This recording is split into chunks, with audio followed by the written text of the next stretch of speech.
दोस्तों अक्सर लोग एक सवाल का जवाब जानना चाहते हैं कि पेट से गुड़गुड़ की आवाज़ें क्यों आती हैं।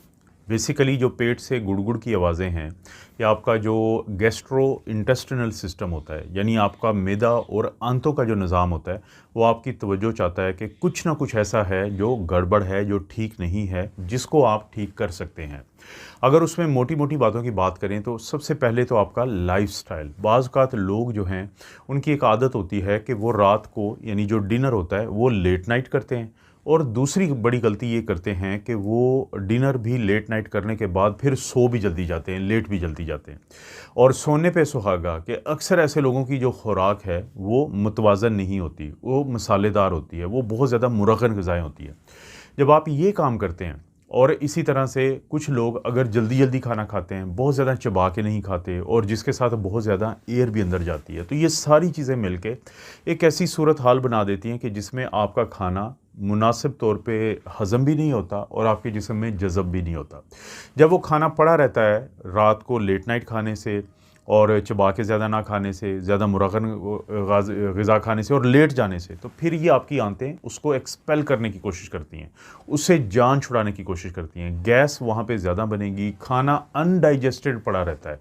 खाना जब अनडाइजेस्टेड यानी जो टूट-फूट का या हज़म का शिकार नहीं होगा हाज़मे का, तो वो जो पड़ा हुआ खाना है वो गैस बनाएगा क्योंकि उसमें बैड बैक्टीरिया ज़्यादा होते हैं या वो ज़्यादा काम करते हैं उसके ऊपर। जिसके नतीजे में फिर लोगों के पेट से सारा दिन भी ये आवाज़ें आती रहती हैं जो बाज़ का तो बड़ी एम्बैरेसिंग होती हैं, बहुत बुरी लगती हैं। एक तो वो अपने लाइफ़स्टाइल को तब्दील करके कि कोशिश करें कि डिनर को और सोने के टाइम के दरमियान में काफ़ी गैप रखें, रात को कम खाना खाएँ और खुराक जो है वो बहुत ज़्यादा मुरगन ना और अच्छे तरीके से चबा के खाएँ। एक तो ये काम होता है। दूसरा, कुछ लोगों को बहुत आदत पड़ जाती है कि छोटा-सा उनके जिस्म में कोई दर्द होगा, थोड़ा-सा उनके जिस्म में दर्द होगा, पट्ठों में दर्द होगा, तो वो कोई ना कोई ऐसी दवाई खा लेते हैं जो हैवी दर्दों की दवाई होती है, जिसको हम non steroidal anti inflammatory drugs कहते हैं। जिसकी कैटेगरी में आइबुप्रोफेन भी है, पैरोक्सिकेम है, डाइक्लोफेनेक सोडियम है और नेप्रोक्सेन सोडियम है। तो इस तरह की दवाइयाँ जो होती हैं वो आपके मैदे के अंदर फिर अल्सर बनाती हैं। जब आपके मैदे के अंदर अल्सर बनता है, जब आपकी आंतों के अंदर अल्सर बनता है, तो उसकी वजह से आपकी खुराक का जो हज़म होना है, जो आपका हाज़मे का अमल है, वो मुतासर होता है। जिसकी वजह से एक बार फिर वही काम होगा कि खाना जाएगा, अनडाइजेस्टेड पड़ा रहेगा और वो गैस बनाएगा या गैस को छोड़ेगा, जिससे आपको ये गुड़गुड़ ज़्यादा होती है।